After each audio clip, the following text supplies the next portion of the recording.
मेहर में पोरियत जे घर के बाहि लगण वारे वाक़े जो डिप्टी कमिश्नर दादू नोटिस वरतो। डीसी पारां मुतासिर घर जो मुआयनो करे पोरियत जी मदद की खातरी कराई। मेहर जे भंड मोहल्ला जे रहवासी गुलाम हुसैन पंवर जे घर के बिजली जे शॉर्ट सर्किट मां ओचितो बाहि लगी वई, जंहिं नतीजे में घर जी छित धमाके सां किरी पई ऐं घर में पयल अलह तलह सड़ी खाक थी वियो। म्यूनिसिपल कमेटी मेहर जे फायर ब्रिगेड ख़राब हुजण सबब शहरियन पंहिंजी मदद पाण तहत बाहि विसाई। अहिड़े वाक़े जी इतला मिलण ते डीसी दादू समीउल्लाह निसार शेख मुख्तियारकार मेहर इलाही बख्श मक्सी वाक़े वारे हंध पहुची मुतासिर घर जो मुआयनो कयो।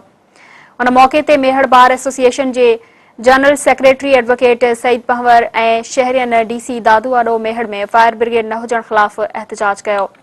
एहतजाज कंदड़ ऐं मीडिया सां ॻाल्हाईंदे डीसी दादू समीउल्लाह निसार शेख ऐं मुख्तियारकार मेहर इलाही बख्श मक्सी चयो त मेहर जे फायर ब्रिगेड हादसे सबब ख़राब थी पई हुई, जेका अॼु तयार थी वई आहे, रात ताईं मेहर पहुचंदी।